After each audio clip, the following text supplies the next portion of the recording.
Good evening. I'd like to call to order the January meeting of the Culpeper County School Board.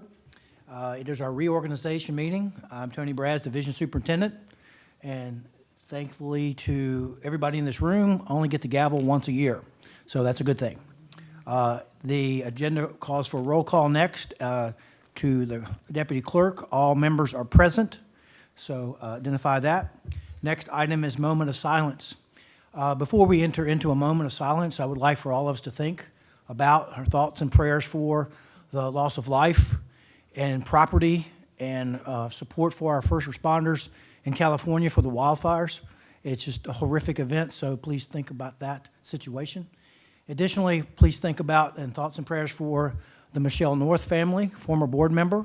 Her husband recently passed away very unexpectedly, so please think about those things during our moment of silence. So please join me in the moments of silence. Thank you.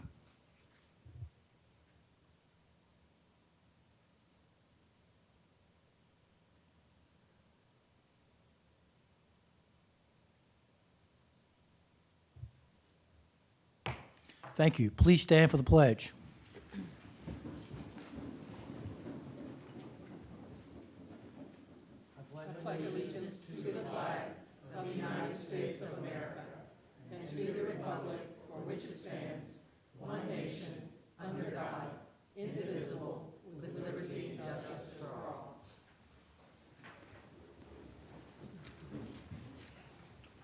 Thank you.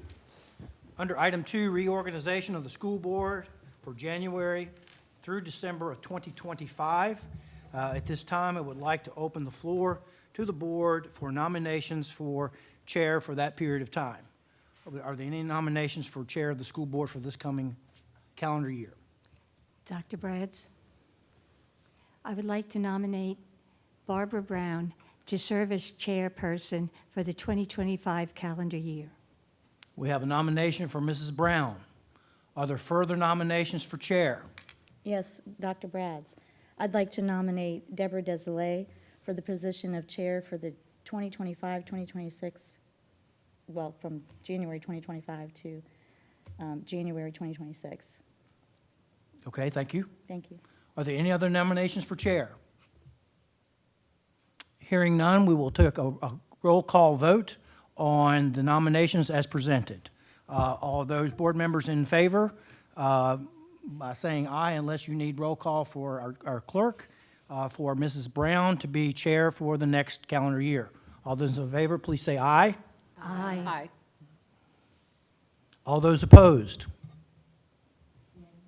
So we have 6 ayes and 1 nay. Therefore, I will not call the vote for the second person nominated, Ms. Brown. You are the chair. Congratulations. Thank you. And thank you, board members, for your trust. At this time, I will call for nominations for vice chair. Madam Chair, I would like to nominate Elizabeth Hutchins as vice chair for the calendar year 2025. Okay, and is there any other nominations? Hearing none, Mrs. Hutchins has it by acclamation. We don't need to vote. Thank you. All right, we're up to the approval of the clerk and deputy clerk.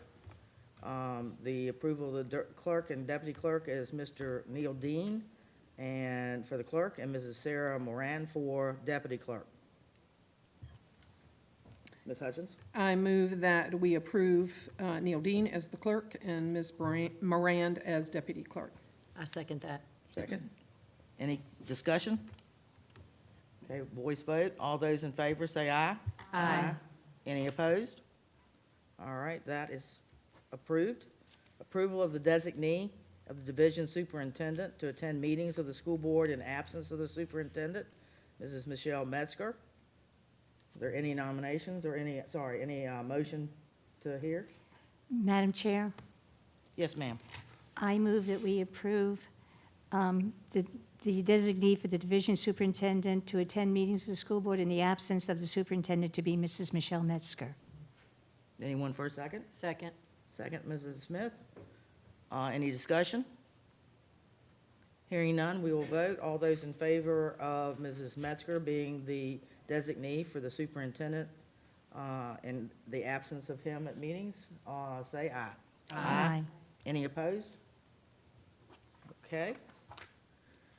Approval of designees to sign documents in the absence of the superintendent, Mr. Neil Dean, Dr. Russell Hauk, and Mr. Robert Hallman. Is there a motion? Second? Did somebody already make a motion? No, I can't. Okay, Madam Chair, I would like to approve the designees to sign the documents in the absence of the superintendent, Dr. Brads, and those designees would be Mr. Neil Dean, Dr. Russell Hauk, and Mr. Robert Hallman. Is there a second? Second. Second. All right. All those in favor, oh, sorry, any discussion? All those in favor, say aye. Aye. Any opposed? All right. Adoption of procedures for conducting meetings, Robert's Rules. Is there any motion? I move that we adopt Robert's rules as our procedures for conducting meetings. Is there a second? I second that we adopt Robert's rules as the procedure for conducting our meetings. All right, any discussion? All right, all those in favor say aye. Aye. Any opposed? All right, approval of the CC School Board meeting calendar and committee schedule. Is there a motion? Mrs. Desalegn? Madam Chairman, I make a motion to accept the meeting calendar as presented in the agenda. All righty, is there a second? Second? Any discussion? All in favor, say aye. Aye. Any opposed? All right, approval of the VSBA Code of Conduct for school board members. Is there a motion to accept? No. Madam Chair, I move we approve the VSBA Code of Conduct for school board members. Is there a second? Second. Ms. Smith, any discussion? All those in favor say aye. Aye. Any opposed? And approval of the Culpeper School Board, Culpeper County School Board bylaws and rules of procedures. Is there a motion to approve these? I move that we accept the bylaws and rules of procedures as presented in the agenda. All right, is there a second? Second. Ms. Smith? All right, is there any discussion? All those in favor say aye. Any opposed? All right, we are down to the adoption of the agenda. Is there a motion to adopt this agenda as presented? Madam Chair. Go Madam- ahead. Mrs. Smith, Mrs. Baker? Madam Chair, Madam Chairperson, I move that we accept the agenda as presented. Thank you, Ms. Baker. Second? Second. Ms. Smith, seconded. Any discussion? All those in favor say aye. Aye. Any opposed? All right, we're up to presentations and recognitions. Let's see, Ms. LaDonna Gorham is going to present her Mountain Vista Governor's School update. Thank you, Mrs. Gorham. Good evening, members of the school board, Madam Chair, and Dr. Brads. Thank you so much for inviting me here tonight so that I could talk a little bit about Mountain Vista Governor's School. To give you a little background, I was the gifted education coordinator here in Culpeper County from 2006 when Mountain Vista Governor's School first opened until 2014. In 2014, I moved to Fauquier County to be the instructional supervisor for advanced programs in fine arts, where I continued to work with Mountain Vista. And I was recently, in August, appointed the interim director of Mountain Vista Governor's School, and I'm crossing my fingers that that is made permanent. So this has been a dream come true for me because I have seen this program from its conception. When my first day of work in Culpeper County Schools was July 1, 2006, and that was my first thing that I needed to do. A bunch of students showed up at Culpeper County High School for testing for math placement, for Mountain Vista Governor School. I had no idea what I was doing, figured it out, fell in love with the school and the students and the staff at that point. So I'm just going to give you a brief overview. We have made some changes in the last couple years. Make sure that you're up to date on that. So as I said in the beginning, it opened in September 2006. We have 19 regional governor schools in the state of Virginia. Our focus is math, science, and technology. And our governor school program serves students from 7 different school systems. We have 2 locations. The Laurel Ridge Community College campus in Warrenton serves students from Culpeper, Fauquier, and Rappahannock. And then the Middletown campus serves Clark, Frederick, Warren, and Winchester City. We're very lucky to have this situation because we have up-to-date labs all the time, state-of-the-art labs and equipment that Laurel Ridge lets us use. That is one of the biggest adjustments I have had to make in my position, is learning how to navigate the partnership with Laurel Ridge Community College and make sure that we're both benefiting. We're benefiting and that they are benefiting for having us there, and make sure that I continue to cultivate that relationship. So I'm not going to read the mission out loud, but essentially we just want our students to be exposed to rigorous curriculum in math, science, and even humanities.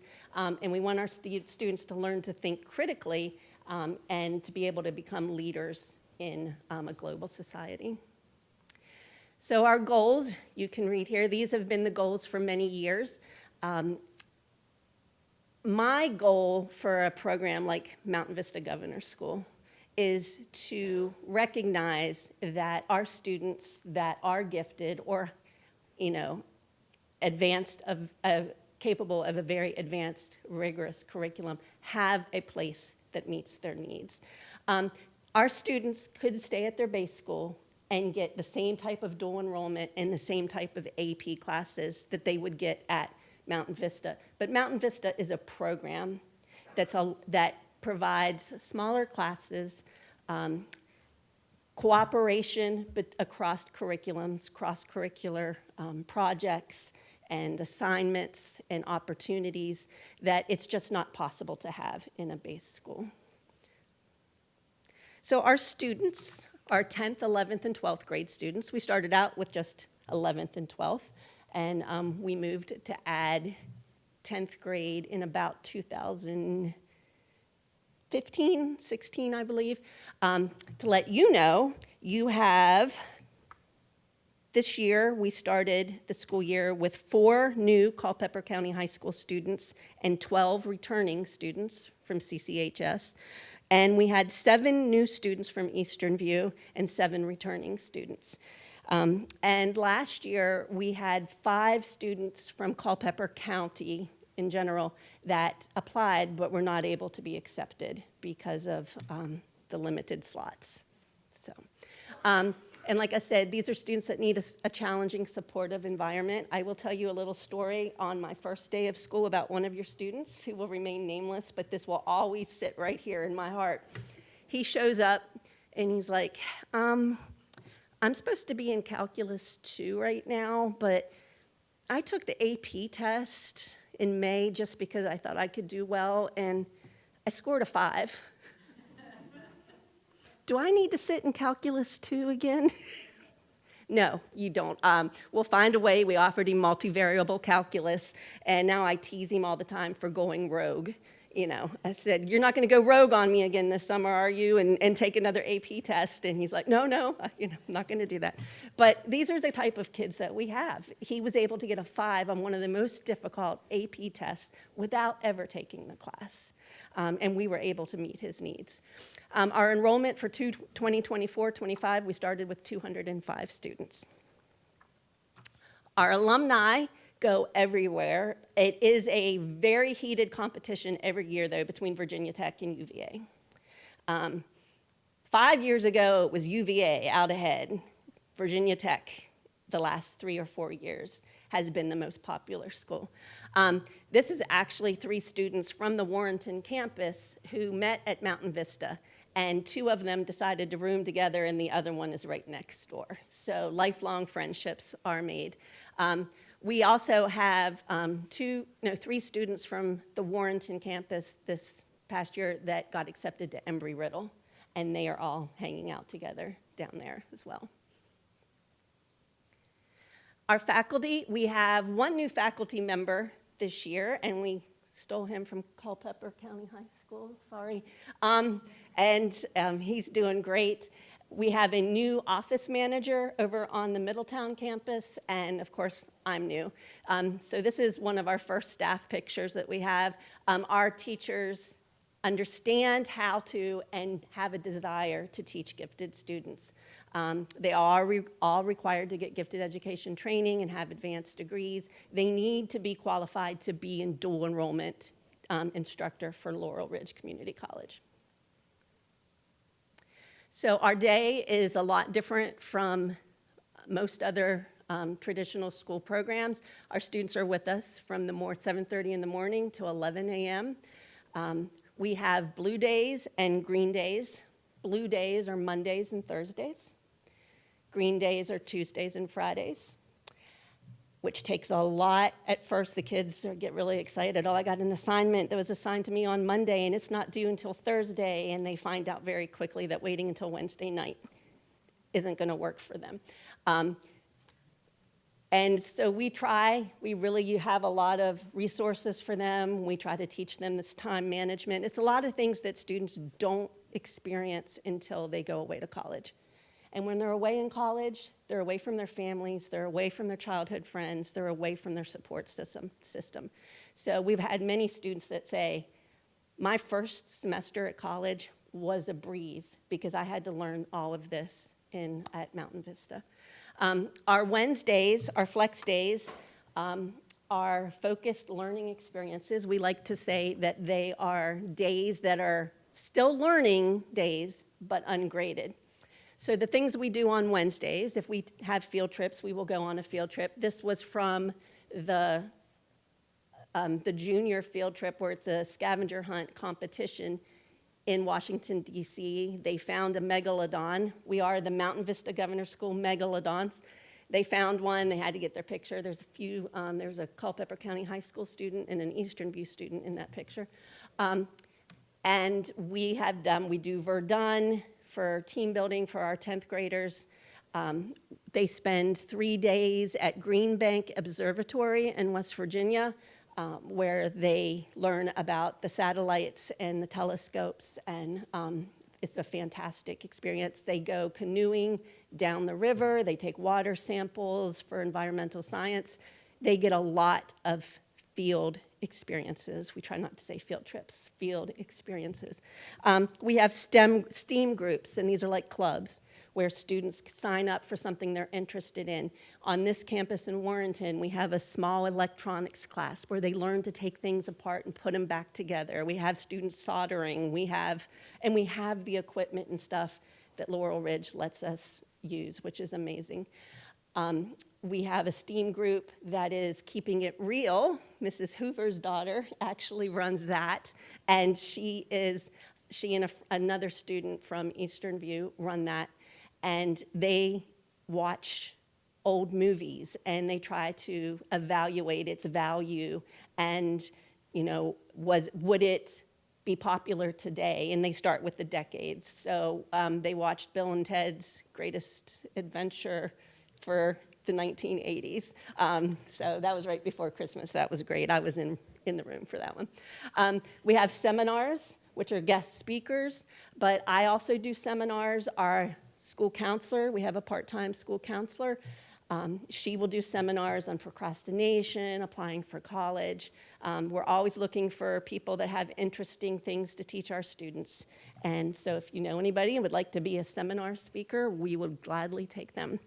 And we have a very active Acts of Kindness, Be the Change STEAM group on Mountain Vista's Warrenton campus. They have done things like harvesting the watermelons that were on that first slide. They delivered flowers to nursing homes around the area. They built dog houses for the dog the shelter, and they are just always looking to help their community, which is another thing that we want to make sure our students recognize the importance of, is giving back to their community. So our curriculum, 10th grade, everybody does the same thing. They take pre-calculus, which is dual enroll. They can dual enroll. Chemistry, which they dual enroll. Humanities, which is an English 10 credit, so they don't have to take English 10 back at their base school, which is dual enrolled, and Research 1, which is not. So every class except one could be dual enrolled their very first year at Mountain Vista. In 11th or 12th grade, they need to make a choice whether they want to go the physics engineering route or the life science route. The physics engineering route is really math heavy. So if they're not a real big lover of math, we kind of try to steer them towards the life sciences. If you turn, next slide. So if you look at the difference in the curriculum is in 11th grade for the life sciences, they take biology, and in 12th grade, they take environmental science. This is a switch that happened in the last couple of years. We found out that we realized that our students who were in the bio route were not getting their 3 different type of lab sciences that they needed, because they were taking biology their 9th grade year. 10th grade year, they were taking chemistry, so there they had 2, but then they were taking bio junior year and a even more advanced bio senior year. So they were having to get that 3rd required science. So this was fixed last year, was the first year that we switched to environmental science for 12th grade. Statistics in 11th grade for life sciences and Calc AB, Calc 1. And then everybody takes their English 11 credit, and then we have electives. And our electives are offered, computer science is offered every year, and then we alternate psychology and economics. And our economics class does fulfill the graduation requirement. And the physics curriculum, like I said, a little more math heavy. Take physics 1, 11th grade, physics 2, 12th grade, Calc 1, which is Calc AB in 11th grade, Calc 2-3, which is Calc BC in 12th grade, or multivariate, which is what your student ended up taking. Humanities 11 is an English credit. In 11th grade is an English credit. Humanities 12 is the government credit for graduation. And then the electives, the same thing. Computer science every year, psychology and economics alternating. So college credit, students can earn 63 hours of college credit while attending Mountain Vista. Last year, we had 46 students graduate with an associate's degree, and several had more than one. We have a really good computer science program, and a lot of students want to get that associate's in computer science. They just have to do a couple other classes over the summer to get these associate's degrees. And all of our classes except research and our last environmental science class. No, with the environmental science class, they can take the AP test for that too. There's only one class that is post-AP level, and I believe that is Physics 2. So they can also take the AP tests for almost all of their classes. We do have a foundation, and our foundation was established in 2010, and it supports what we are trying to do with community outreach and partnerships. Really, the foundation this year has started reaching out to alumni because we realize we have a lot of successful alumni out there, and they really credit Mountain Vista as being part of why they are where they are. So we've reached out to them. We did something different this year. We did a giving thanks drive and had a goal of reaching $10,000 just through straight donations. And we reached 8,700, I believe. And so we were really excited about that. And that was low effort, high yield. Because, the ladies that started this foundation, and Ms. Hutchins is one of them, they have worked so hard over the past 15 years now, to get us the help we need, and our tuition assistance need grows every single year. So this was double. We needed to offer tuition assistance to 50% more kids this year than we did last year. And the foundation was able to come through for that. So that is all that I have. If anybody has any questions or comments or insights or anything, I would be happy to answer them. Are there any comments by board members? Please remember, we were gonna throw our hands so we could get people not running over top of each other. Ms. Smith? I just want to thank you for the wonderful presentation. I had one daughter go through the program, and she was leery because of, everybody told her, you're going to have to get up so early, and she's very, very, very glad she did. Oh, It's a fantastic program. Thank you. Yeah, I'm glad to hear that. I remember her. What's so cool about this position is I was the summer quest director for years, and these kids that are on this campus in Warrenton almost all went through summer quest. Yep. Ms. Hutchins? Thank you. The presentation was very thorough and brought up to date a lot of the changes that have happened since we began the school many years ago, and I appreciate your leadership. Thank you. Ms. Pearson? I just wanted to say thank you. I've been involved with or known the program since it started, and it's very fortunate that our county can participate that and have access to all the regional opportunities for our students. So thank you very much for sharing the updates with us tonight. Thank you. Anyone else? Ms. Desolé? Well, thank you, first of all. It was a great presentation, and a lot of that information I was not as familiar with, so I really appreciate it. And did have one question, and I guess two different scenarios. Doesn't sound very likely that we have a student that really struggles in this program, so what types of things do you do for support in those situations? And then also, if a student leaves, do we get to backfill that position? Can someone start in the middle, or if they didn't start in ninth grade, they can't come in later and we just lose the spot? Yeah, those are both great questions. The question to number one, we do actually have quite a few. The students that struggle to begin with, because a lot of our students come to Mountain Vista as 10th graders and they have sailed through school. They've never had to really learn to study. They are good guessers, most gifted kids are, and so tests, it's really easy for them to just ace a test without putting much effort into it. And then they come to Mountain Vista and they are learning collegiate chemistry on the very first day, and they've never had a basic chemistry class. So we talk a lot at the orientation in the first couple weeks about, you are going to fail a quiz, and it's not going to be the end of the world. You know, it's okay. That doesn't mean you're a failure. It means you haven't mastered the material yet. But we do have a process in place for students that we feel are struggling to the point that we need to intervene, and we come up with a plan for success for each of these students, and we meet with them regularly, check in with the director, and the staff really offers themselves out. If they can get there early, the staff is willing to be there as early as 6:30 to start working with these kids that are struggling.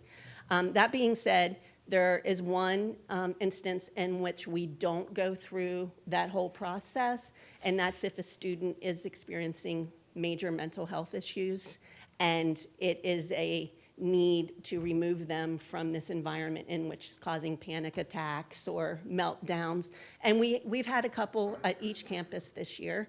It seems to be more each year, which is troubling, but I think it's just a sign of the times and the stuff that our students are overloaded with. If a student does drop out, that spot will not come available until the next year. But students can apply as rising 11th graders and rising 12th graders. It's a little bit harder for a rising 12th grader just because they've missed the first 2 years, but we have 2 brand new seniors in Mountain Vista this year. So it's not like a one and done. If I don't get in when I apply in 9th grade for my 10th grade year, you can reapply as many times as you want. And a lot of times, the second time around, the student will get in. So we always have rising 11th graders join us for the first time. Anyone else? Mrs. Baker? Thank you very much, LaDonna. It's great having you here. And also, I'd like to say that I know that we've extended the counseling services on both campuses for our students, and we have an excellent ambassador program. Maybe you tell us a little bit about the ambassadors. Yes. Our ambassadors are run, that sounded horrible, I was going to say run by our counselor.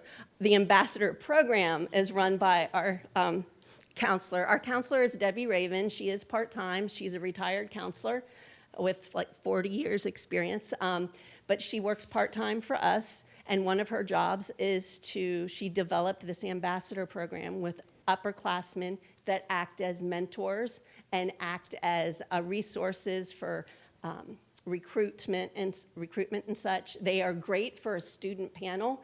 I was thinking about actually asking some students to come with me tonight, but you would be here until 10:30 because they love to talk about their Mountain Vista Governor School experience. They're a lot of fun. One of your students led 120 ninth graders who are considering applying for Mountain Vista. They visited one day, and he had them up doing a cheer about megalodons, and the whole cafeteria or Barkman Center is just rocking. And I'm like, I didn't know this kid had it in him.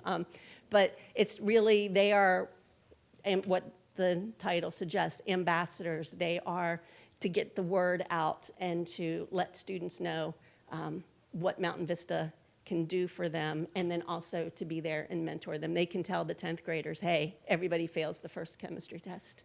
You're going to be okay. Sometimes it's easier coming from a peer than your teachers. Thank you. Anyone else? Ms. Burnett? Yes, thank you so much, Ms. Gorham, for your presentation. And you were talking about slots, but I also had the question of when should a student or parent start looking into this program? When they're in 9th grade, should they prepare in 8th grade? So they take the 9th grade requirements? Yes, that is a great question. Right now, we have started the application process for next year. So historically, Culpeper County releases their applications very quickly after Christmas break, so probably this week. Yep. They're out, woo, okay. And we also reach out to our 8th graders. The prerequisite that's most important is that they have Algebra 2 completed before they attend. So students that are in geometry right now, they're fine. Students that are in Algebra 1 right now, they are gonna have to double up they would have to double up in math their 9th grade year, take geometry first semester, algebra 2 second semester. Or they can apply, and then we have a conditional acceptance that says you have been accepted on the contingency that you complete algebra 2 over the summer. And we always have about 5 or 6 on each campus that need to do that. And how many slots are available? Do you usually fill all the slots? How many do you have to turn away? Yeah, Culpeper always fills their slots, and like I said, this year we had 5 that had to be turned away from Culpeper. Oh, so 5. Okay. I think it ranges every year, the number of applications that we get from Culpeper, but we've always filled our slots. I even remember the 2nd or 3rd year, we didn't have anybody from Culpeper County High School apply because they all wanted to take band, and band was 1st or 2nd block. And we met with the superintendent and counseling and all that. But even during that time, there's never been, I don't recall any seats in Culpeper not being filled. That's great. Thank you so much. Anyone else? All right, well, thank you, Ms. All Gorham. right, It was thank you very nice. much. Have a great evening. Next on the agenda is student recognition, Virginia High School League, Class 3 All-State Field Hockey. And Mrs. Uribe is going to help with that.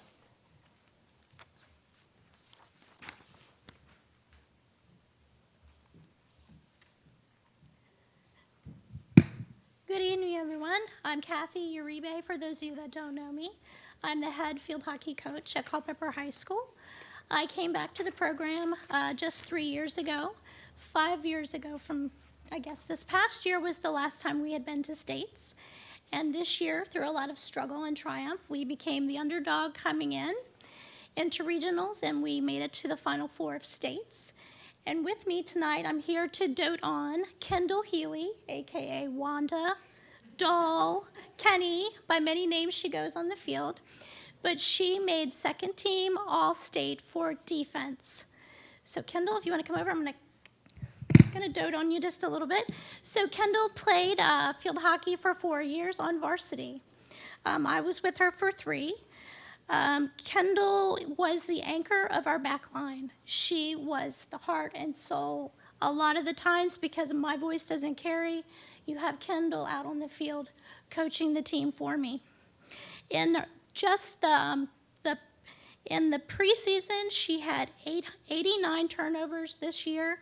But when we went to states and regional in the postseason and state games, she had 45 turnovers. There's without a doubt, no doubt in my mind, that our success this year was greatly because of Kendall Healy. Kendall scored goals this year. Was that the first time this year? And she also worked really well with our goalie, who was a freshman, and she had 13 goal saves with her stick on goal this year as a senior. So very proud of all of Kendall's accomplishments, proud of how far our team went this year, and I'm so excited to say that the first thing she asked me was, when can I come back and coach? So I said, when you're 21. But so Kendall, congratulations. We're so very proud of you. Ms. Reader?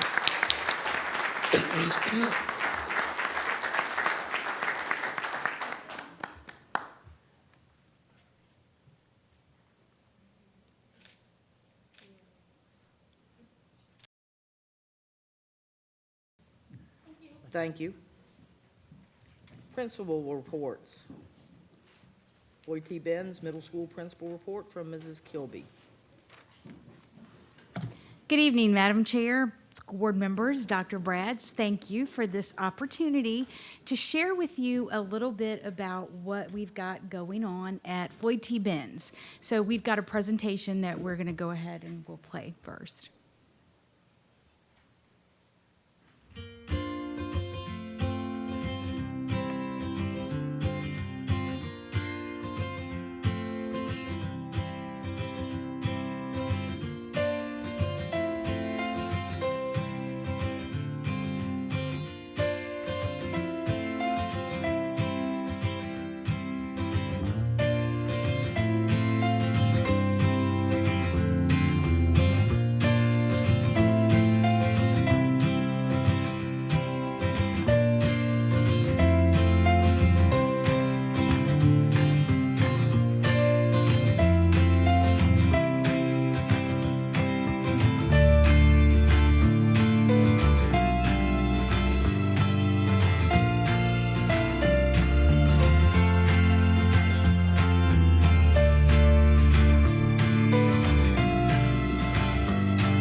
Okay, so in that, I'll just explain a few things. You were able to see at the beginning there, that was our student advisory board working on showcasing some of their acting skills, creating public service announcements for our morning announcements on how to use the Yonder pouches. We also have the career cafe that you saw. Our counseling team has put together a monthly they get someone from the community, different, as it said, different professions to come in, and students are able to sign up for that, to attend, to listen to whoever that professional is.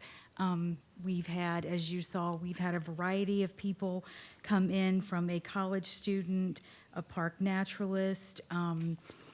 Later this month, we have someone who is a construction worker coming, and I have to say, my daughter was in that. She came and talked about being a hairstylist and a makeup artist. Also, you saw some stuff from the FFA program, performing arts, and some trips taken with the ACE class, that our ACE class took, along with some things going on in business and things like that. So those are just a few things that, you know, the opportunities that the kids have at Floyd T. Benz, inside and outside of the classroom, that we wanted to share. Thank you. Are there any comments from anyone? Ms. Desolé, did you? Yes. Thank you so much for the presentation. You know, I was actually able to take my granddaughters and go see the play, the High School Musical, and just really enjoyed it. And I just was so impressed with the energy and the community the kids had. They just all seemed to be one big, giant team and were having a great fun and did a great job. And I think it's indicative of, you know, all the other things that you're showing. It seems to be just go throughout the school. So thank you so much. Thank you. Ms. Hutchins? Thank you. The presentation was great. The fine arts are alive and well at Floyd T. Benz, for sure. The Career Cafe takes place in... So that takes place during lunch. So our counselors set it they get, you know, everyone set up throughout a month or so ahead. And then they put advertisements out for the kids so they know, hey, this month we've got a construction worker coming in. So the kids are able to sign up if they want to attend. And the professionals who we have come in, they give the presentation 3 times. So they do it for each lunch shift. The kids are able to grab their lunches, they come up to the library, and then they listen to the presentation, and they're able to ask questions and things like that. But they do sign up ahead of time. Typically, we have, and it of course depends on kind of the, you know, whatever the profession is, but we have, you know, 15 kids, and I've seen up to, you know, 25 even in there. So, yeah, they seem to enjoy it. Very good, thank you. Thank you. All right, do you? More things. I just want to say great presentation. Thank you. And I too love the Career Cafe. What a great idea. You've added a few new programs, so keeping the kids engaged, and great job. Thank you. Thank you. Ms. Baker? Thank you very much for the presentation, and I just love it. Every time they come on, they're all smiling. Everybody's happy. It looks like they're really enjoying their day. Thank you. Ms. Pearson? Thank you, as always, Ms. Kilby, to you and your staff for helping the students navigate the maze of middle school and get their feet under them so that then they're ready for the challenges of high school. So I really appreciate that, because you got to love middle school, and I'm glad that you love them. So good for you. Thank you, absolutely. We love them. Ms. Burnett? Yes, thank you so much, Mrs. Kilby. That was a wonderful presentation. Love seeing the kids and love seeing how they are navigating those Yonder pouches. And I also was going to ask about the Career Cafe, and I love that idea. That's really getting the kids engaged and thinking ahead to careers and how do we get to those careers. So that's wonderful. Thank you for that opportunity for the kids. Absolutely. Yep. Our counselors do a great job with that. All right, thank you very much. It was a Thank great you. presentation. Thank you. All right, delegations to speak. There's no one signed up. Is there anyone here that wishes to speak? Hearing none, we will move to the consent agenda. The consent agenda is approval of minutes, payroll and payment, and permission to apply for federal grants. Is there a motion? Ms. Burnett? Yes, thank you. I'd like to make the motion that we approve the consent agenda as it is presented. All right, is there a second? I'll second. All right. Is there any discussion? Hearing no discussion, all those in favor say aye. Aye. Any opposed? Consent agenda is passed. We're on to action items. There is a resolution recognizing February as Career and Technical Education Month. Mrs. Smith, would you like to read the resolution for us? Thank you. Resolution. Whereas economic and technological changes in our society are rapidly reflected in the structure and nature of today's workplace, thereby placing new and additional responsibilities on our educational system, and whereas career and technical education provides Culpeper County youth with a pathway of post-secondary education and workplace readiness, and is the foundation of a strong, well-educated workforce, which fosters productivity in business and industry and contributes to Culpeper County's leadership in the marketplace.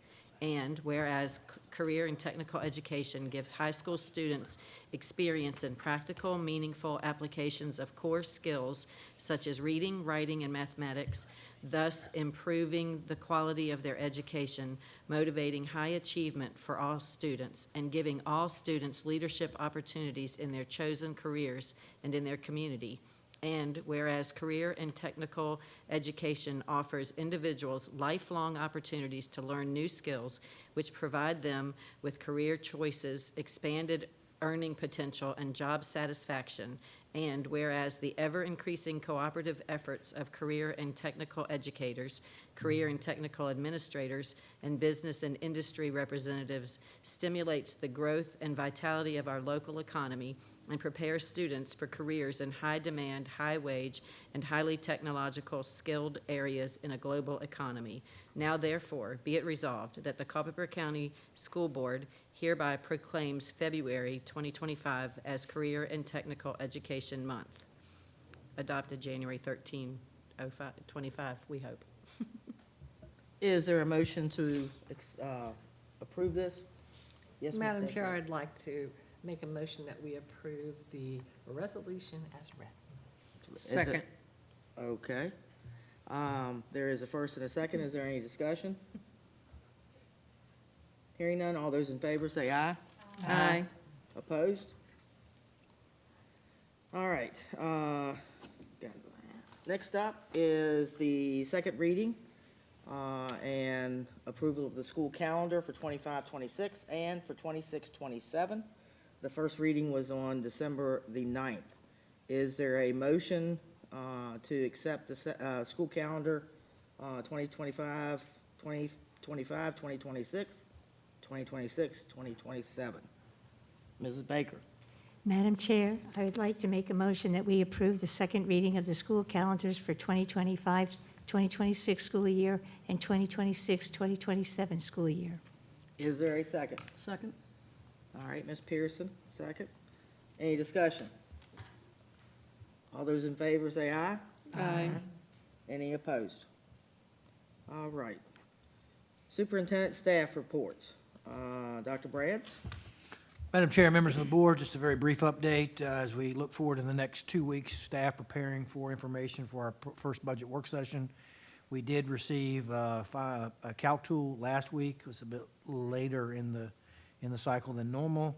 Mr. Dean and I attended a VASBO, that's the Virginia Association of School Superintendents, and the Virginia Association of School Business Official conference last week, which with the weather event ended up being a virtual event, but needless to say, we received a lot of information and some prognostication about the state budget, which we are still waiting to hear how that may flesh out, especially as it, excuse me, goes to the General Assembly.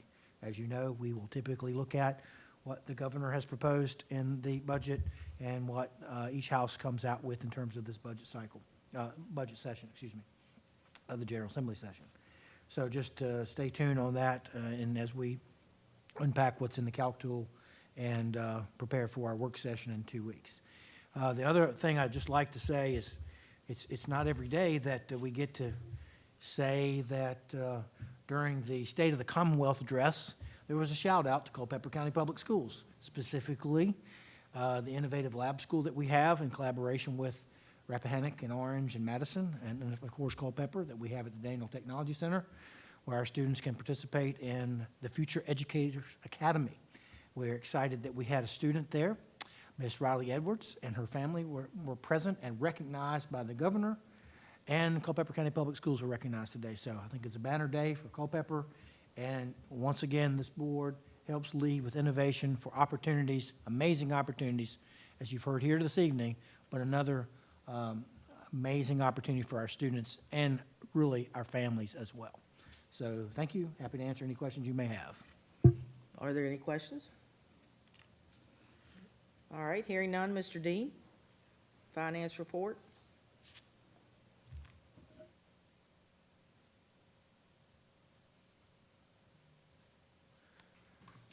Good evening, Madam Chair, school board members, Dr. Brads.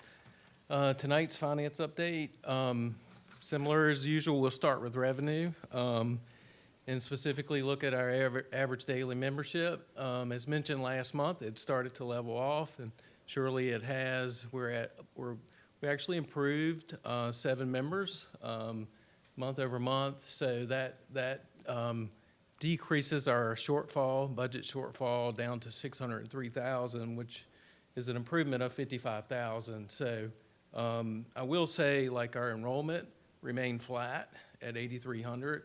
It decreased slightly. I know I noted that. It decreased 4 members there, but you know, I would say our membership will be flat and actually start to fall from here. This is probably the peak of our membership. So the 600,000 is probably a real deficit for us. And just a reminder about our revenues by source here, you know, the state revenue is 65%. So, you know, of our budget, it represents roughly about 78 million. And of course, the county, the other biggest piece, which is 29% or 35 million. So looking at our expenditures, our school operating fund, we hit at almost 53 million, 52.7 million, which is 44% of our budget. Food service, we're at 2.2 million, which is 47% of our budget.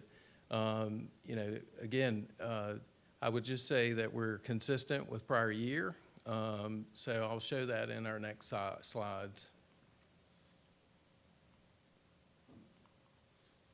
Maybe. All right, so here's our school operating fund by month. Again, a total budget of 119,000, 119 million, I apologize. So again, we spent 9% this month. So you can see we're very consistent month over month, 8 to 9%. This is very much in line with the prior year, and I'll show that in the next slide. So you can see year to date, we spent 44.2% of our budget. Last year, same time, 44.4%. So very much in line with the prior year. We're up a little bit this month over last year, but all in all, year to date, we're on track. Next will be our food service. So food service, little different story here. We're spending consistently per month about 10% now, 10 to 11%. But as you can see, we got 53% of our budget remaining. Of course, we're halfway through the year, but we are running a little leaner this year. And I'll show this in the next slide. So year to date, we're at 47.1%. Last year to date, we're at 44.6%. So I attribute this to mainly, you know, we're offering the free breakfast and lunch program. And with that, you know, we have a higher participation rate. So more meals are being served. We're up 6% year over year. So that is a substantial increase. and it's not really factored into the expenditure budget. So, you know, in theory, you want the revenue to cover it. So that's another piece of the puzzle that we're still working with right now. And obviously, we're spending more than we had in the prior year. So, any questions? Anyone? Yes, Ms. Desolate? So you were talking about the $600,000 deficit. Yes, ma'am. Don't want to put you on the spot or anything. So It's okay. what options do we, are you working on that we're going to be able to make that deficit up? Are you confident that we'll be able to do that, or? Yeah, that's a good question. What we've done in the past is been able to rely on some of our labor budget, where we have slippage there. We have not specifically cut any expenditures at this stage.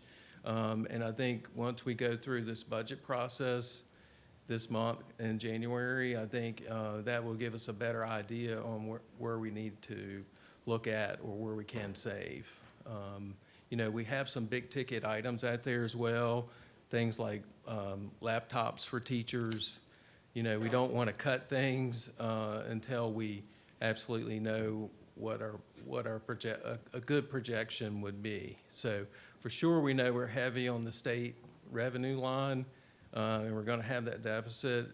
We just don't have a good idea of all the expenditures because they're still leveling off. I would say, any of the big ticket items would be the easier ones to pull off. It would be,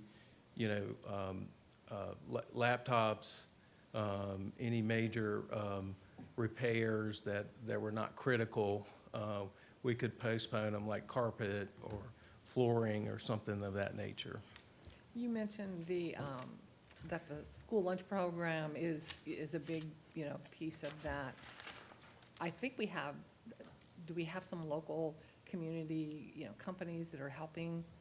Is that something we've pursued as far as helping with some of that cost, maybe getting them excited about, helping us, do all the free lunch? What our school food service does, they're part of a co-op, and it's multiple counties, including Fauquier, Orange, and Madison.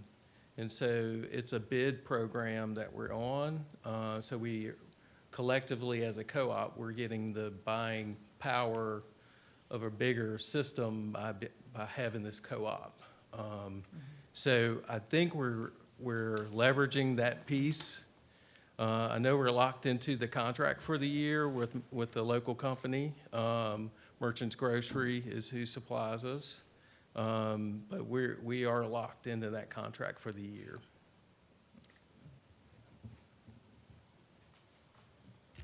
Anyone else? Okay. Madam Chair, and Mr. Dean, please correct me if I'm wrong, but again, it's a significant number, yes, but we are, as we started in the first of the year, we're showing what that per pupil cost is, and we're better reflecting that than we have in the past. We have reflected that number in the past of that deficit being about $4,000 per pupil. That has not been an accurate representation of what that state head count was. It's more along the lines of $7,800. the $7,800. That's a big swing, so we've almost doubled what that exposure is. Having said that, keep in mind that we have a $119 million budget, and this number represents about 0.5%. Now, that's the money wizard right there, but my quick math was, that's about 0.5%. So if you're in any institution and you're running off a little bit, 0.5% is something that within our expenditures, we can start looking to where we can take care of that. And Mr. Dean mentioned slippage, but there are other things as we go through a whole second semester of the school year that we may have to realize some savings based on that enrollment. We've always a tad bit overestimated, and we're going to do that a little differently in terms of ADM versus enrollment as we present budget numbers to you coming to a theater near you. So I'm not unconcerned, but I'm not all that concerned about that gap right now. And we want to tighten that gap as we plan for FY '26. Okay, sir? Absolutely. And I would just add, like, when we started the year, it was over $1 million is what we were short. So this number has gone down, and, you know, it is flattening, and I don't expect it to go any further up because we have kids graduated, that graduate early, so. Anybody else? I have a comment. I don't know if you were on the board then, but when we went through the COVID and bus fuel became just send a blank check to the place and hope they give you fuel, because you didn't know what they were going to charge you when you got there. There's been lots of instances where it gets a little scary. I mean, I think it was the first time I was on the board, and I was like, I didn't get in this to go to jail. And yet no one could tell us what money was going to come in, what we were going to do. We're still meeting payrolls and things. So school systems have the strangest way of financial dealings in the unknown. I know there was a superintendent decades ago that went and just at the end of the year when they were short, took, every school is not given the full amount. They give them like everything but 10% or something. And he just announced, I'm taking all your 10%, including any that you didn't spend up front. And people went sort of nutsy cuckoo. But that was the only time that I've ever seen that happen. But we do manage to meet our budget, and we do manage to maybe take from gas is less now, and, you know, maybe that's how it goes. Yes, ma'am. First of all, I just want to say thank you for a good presentation, but I think when it was presented in the first place, we knew that it was a little bit of an overestimate. And I want to say thank you that you don't do crazy cuckoo things, and that there is a system. And so thank you. Thank you for managing it and helping us understand it so well. Yeah. Yeah. We're trying to calculate it and keep track of it, and that, to me, like, that's the power of this, is that you know. So, thank you very much. Instruction report update, gifted education program, Mrs. O'Brien.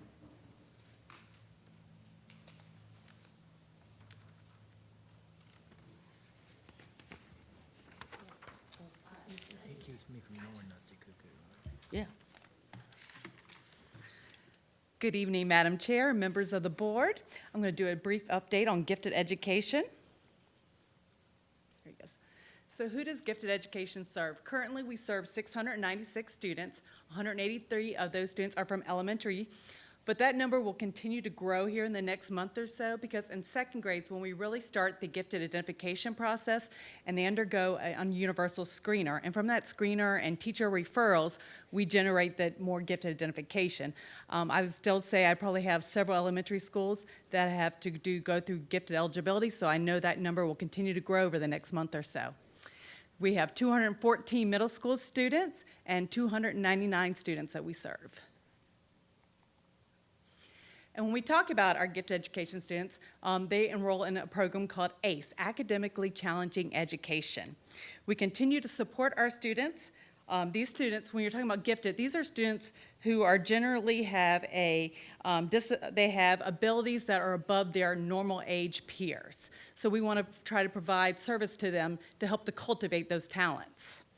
We start this in grades K through 1 through push-in services, which means our gifted specialists, they push into the kindergarten and first grade classes, they start doing enrichment activities, challenging activities, and really they're starting to develop those talent pools. They're getting their eyes on those students and saying, this student needs more. What can we do to serve this student? And so we're really starting to develop those pools from that point. Now, and we look at grades 2 through 5, that's when we really start the gifted eligibility process. So we start the identification, whether it's through the screeners or whether through the referrals, And once they've been identified, we start clustering the students together, because research says that when we put the students together, that intellectually they challenge each other. It also, we pull them out for specialized services at least once a week for 45-minute services. During this time, our gifted specialists, they do challenging activities with them. They really try to develop those critical thinking skills, the collaborative skills, to push them beyond what they would receive in the normal classroom. And then when we talk about middle school, we differ just a little bit there, where this becomes an elective course. So when we're talking about this is an example of the 6th grade curriculum. It's still an option that students can take, but not, it's up to them at that point. And the idea of this is, again, a challenging education. It's something that's going to help develop those problem-solving skills, those challenging skills, so that they're exposed to maybe topics that they wouldn't get really exposed to in the normal classroom. Currently, these are the amount of students who are currently enrolled in our ACE program in the middle school. I'll let you take a moment to that.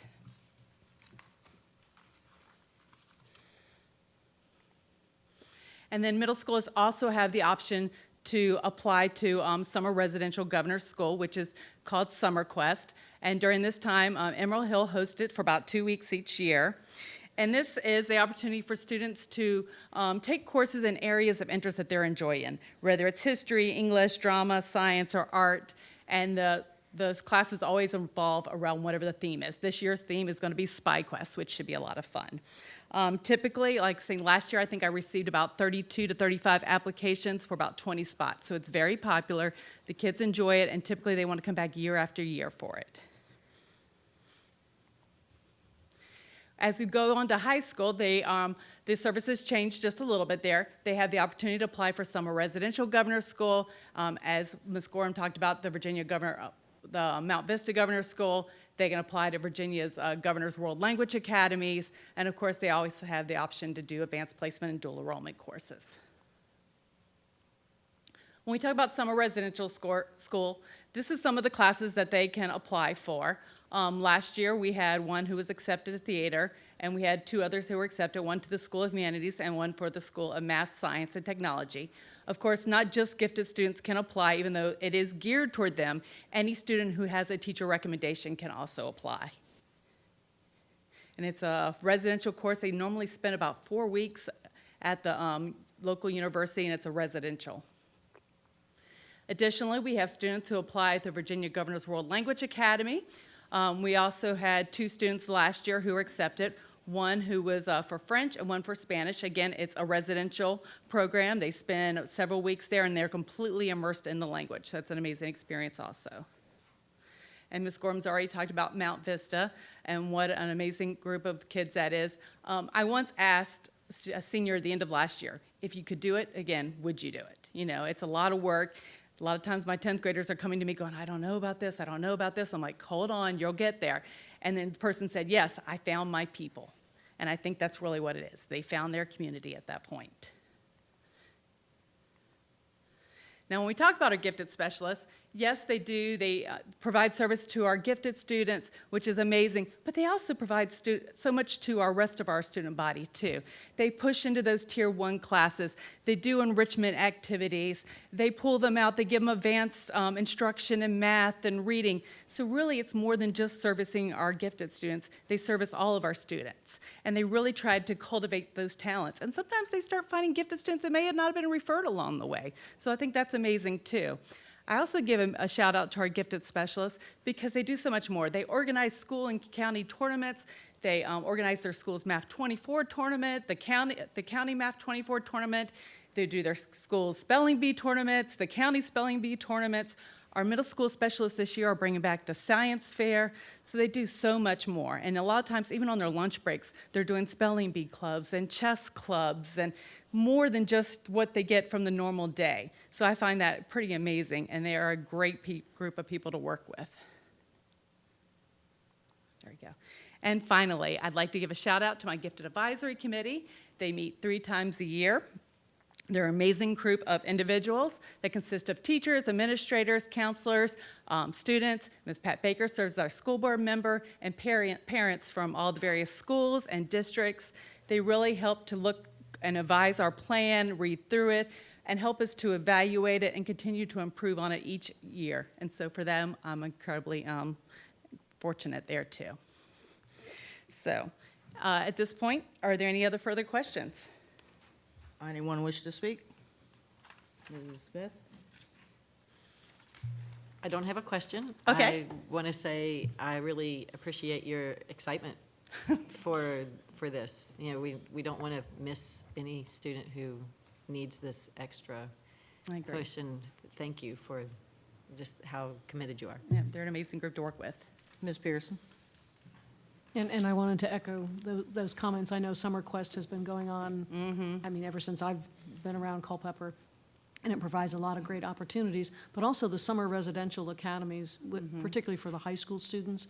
And we've had teachers that over the years have also been instructors in those academies and those summer residential programs, and it's been great. And I was interested to see when you talked about the Tier 1 interventions, because strategies used with exceptional children, you know, are good for all children. So I Agreed. wanted to say thank you for pointing that out. That pushes them, I appreciate that. agree. And this year, we have more applications for our summer residential than we did last year, so I'm pleased to see the growth. Great. Ms. Baker? Thank you, Heather. Our Gifted Advisory Committee is a great group of people, and it's a very interactive committee. And you do a great job, and I really enjoy it. I Thank appreciate you. it. Thank you. Mrs. Hudgens? Summer Quest covers what counties? It's not just Culpeper.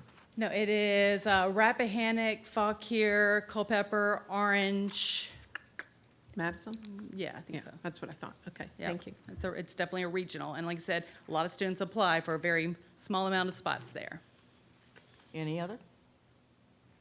All right, thank you All very right, much. thank you, appreciate it.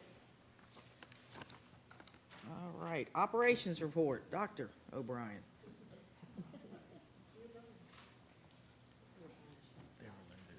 That's my life. I always play second fiddle. Well, good evening, Madam Chair, members of the board. It's Dr. Brad. I'm happy to do our operations report for January, starting with our facilities and maintenance. Quite honestly, we haven't had a whole lot of things going on since the last time we had a board meeting, but I'll let you know we did have a sprinkler pipe repair. I know we kind of mentioned that last time. We were afraid, oh, cold temperatures are coming, but this actually wasn't related to cold temperatures. It was just a pipe that needed repaired. You could see the number of work orders we had done in December, as well as a toilet that we had to replace at Eastern View. Some stuff was jammed in there and they kept backing up, and then finally our plumbers gave up and they cracked the side of it open to figure out what was in there, and they had to replace it. So those things happen. And then, of course, oops, I'm not looking it's at the going board. too fast. Yeah, I don't stuff. So then we had the little surprise that came shortly before we came back, our snow days. After the flakes stopped flying, as I like to say, I really appreciate all the work, maintenance, the custodians. It's all hands on deck. They get out. They started clearing the schools. Maintenance started plowing the parking lots. Bus yard, the mechanics down there, when it's freezing, they're getting, the challenge of buses parked and a lot of snow is all that snow goes in between the buses and it just sits there. It doesn't get direct sunlight. It's really hard to get back under there. And then we have to clear the tops of the buses off. So where does that snow go? Back down between the buses. So it becomes a bit of a challenge. So a lot of moving, a dance they performed, but they did a really good job of getting all that cleared up in a nominal amount of time. Also took care of that path that goes back to the Meadows, our HOA friends next door, to make sure it's a clean path for them. I think we need to replace batteries. They replaced some floor tiles at Floyd T. Benz and did some warranty work at CMS with the new roof, and installed stadium blankets back in December. So those were on the surfaces before we got this snow.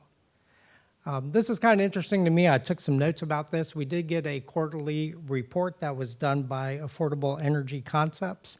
They come out and they do quarterly inspections of our solar panels. And surprisingly, they gave me the year-long rundown of how much power was produced at CTEC for the last year, which was a little more than 400 megawatts. Now, I'm not very smart about this at all, so I wondered, well, what does that mean? What does 400 megawatts mean? So I started doing some digging and discovered that a city of 50,000 people consume about 500 to 650 megawatts per year. And we did 400. So we did almost 60% of what a town of 50,000 people would do over the course of a year, all from that power generation station. And I'm kind of wording it that way. It is a power generation station. It's pretty amazing what we've been able to make happen there.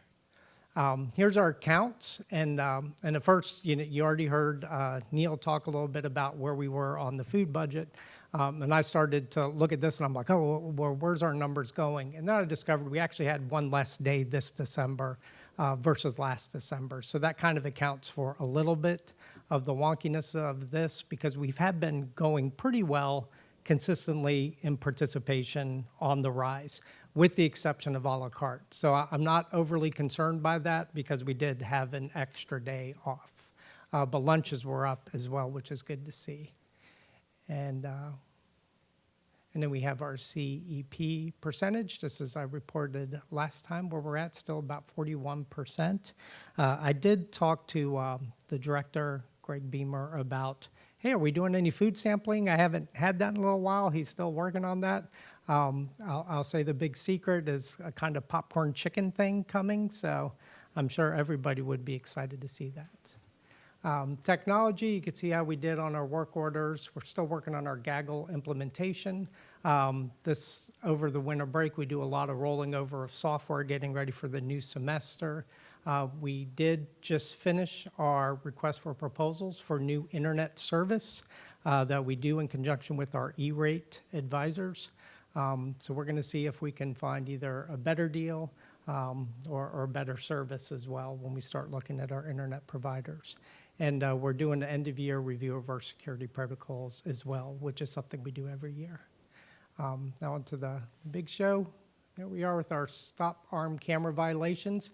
I didn't pull out all the data that they give because guess what? It's always the same place that we still have those violations. But you can see where the numbers have gone. We were at 407 in October, 269 in November, and then we crept back up in December. Again, we want to see those go down more consistently, but it's a little bit of an up and down. And we kind of decided, well, maybe we had a lot of out-of-town visitors in December that might not have known what they should be doing.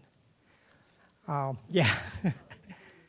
There's our routing. It's been unchanged since before break in terms of the amount of kids that we have on our ridership. We are just recalculating this now that we have kids coming back and starting to look who's getting on our buses. We did increase our stop finder to 1,355 subscribers, which is the most we have ever had. So we're excited about that tool finally being utilized as much as we wanted, and we've been hearing a lot of good feedback from folks when it's working the way it's supposed to, which it has been. A lot of folks really like to be able to, especially on these cold days, to know the bus is 5 minutes away before their kids go stepping out waiting for it. And that's all I have. I try to be short and to the point. I'm always short, but to the point. Anyone? Any Comments? questions? I just want to thank you, Dr. O'Brien, for your report, and just very fascinating about the solar. And I'm hoping that maybe we can get some revenue back from that. And Absolutely. that would be nice. But yes, thank you so much. And I noticed too on social media that it was all hands on deck. And I just think our community is so fortunate to have our principals were out there shoveling snow. I mean, everyone was out there. And thank you very much for doing that. And I'm sure our families are appreciative as well. Thank you. Absolutely. It takes a village. Ms. Pierce? I was just going to echo what she was saying about the, help for all the people that work behind the scenes, shoveling snow, making sure entrances were clear, having food ready to go, starting up the buses over break, and making sure things were ready to go when, even though we had some delays of getting back in school, but when we finally got back in school, that everything was ready to go. So I want to be sure to give a shout out to all those people. Thank you. Mrs. Baker? I'm good. Just, I do know that there's one person at least that, tell Mr. Beamer, possibly a meatloaf. A meatloaf day? Yes. Somebody would like a meatloaf bite. Instead of chicken, is that what you're saying? Meatloaf. Hold up your sign. Here's the sign. Did you hold up your sign? We all have them. Somebody likes meatloaf. I see that. All right, Ms. Hutchins? What was in the toilet? I couldn't tell from the picture. What was I'm that? not 100% sure. I think I'll have to get a better answer on that, Okay. looking at At it. first, when I looked at it, I I thought didn't it want to was look a too snake. hard. I thought it I was a know, I snake when think I it's first saw it. but- some kind of Oh, tour, maybe. some I don't could know. be. Yeah, it's hard to say. Ms. Smith? Thank you. Ms. Desolé? You're welcome. I did have a serious question about the solar piece. Yes, ma'am. Dr. Brads will probably get mad at me for asking this.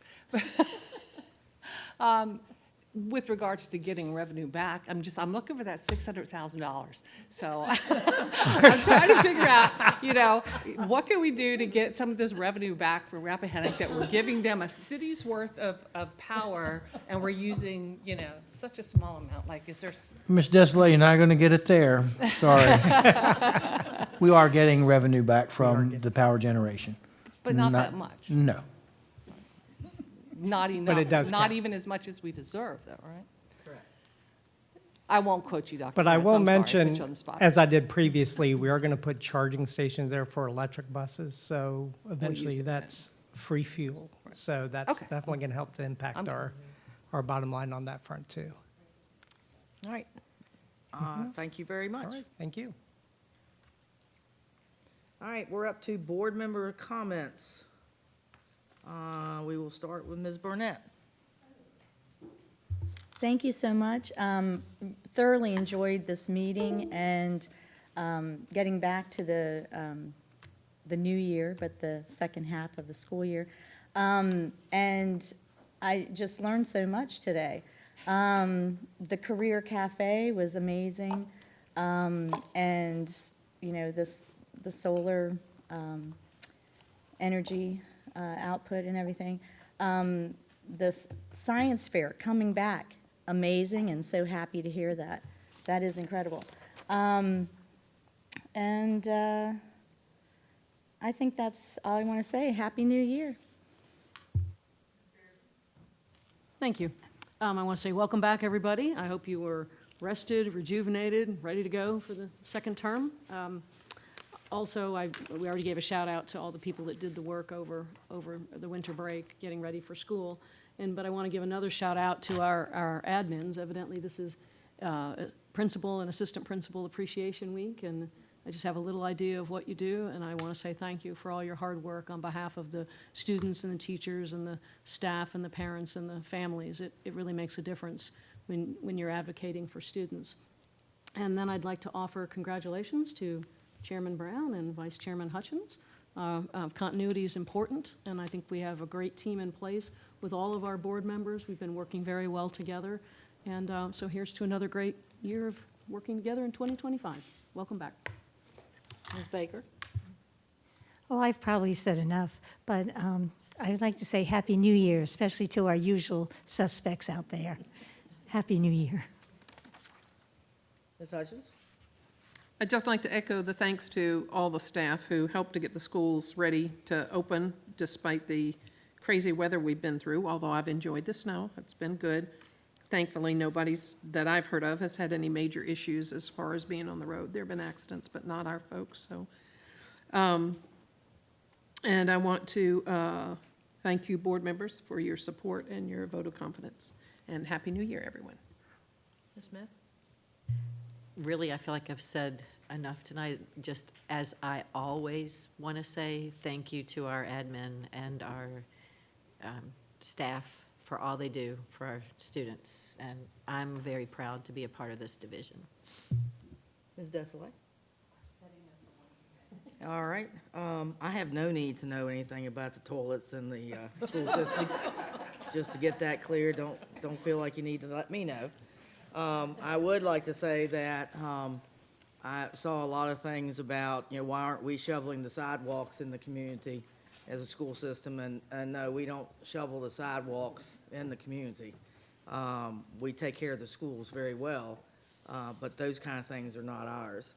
The other thing is, we're continuing to move forward on a new school, and I would like to say that field hockey, they lost to TAB, less than most people lost to TAB, and TAB has won the state for probably about as long as people have been on earth, but the field hockey team, to accomplish what they did, was an amazing thing for this county.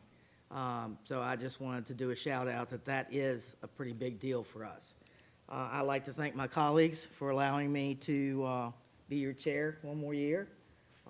I try to make sure you know everything that's going on so that we stay up to date. And with that, I will read the things that, informational.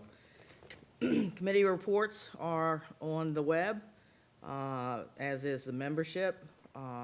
School Board Recognition Month is February 25, sorry, going back in time. The Capital Planning Committee will meet January 15th at the School Board office at 8:30. The Administration Committee will meet January 21st at the School Board office at 8:30. The Culpeper County School Board Business Work Session is January 27th at the School Board office, begins at 6 p.m. Finance Committee will meet again February 10th at this location at 5 p.m. And the regular school board meeting will be February 10th right here at 6 p.m. And with that, is there a motion to adjourn? Y'all don't want to go home? Ms. Burnett? Yes, I'd like to make a motion that we adjourn this meeting. All right, is there a second? Second. There you go. Any discussion? Hearing none, all those in favor say aye. Aye. Meeting adjourned.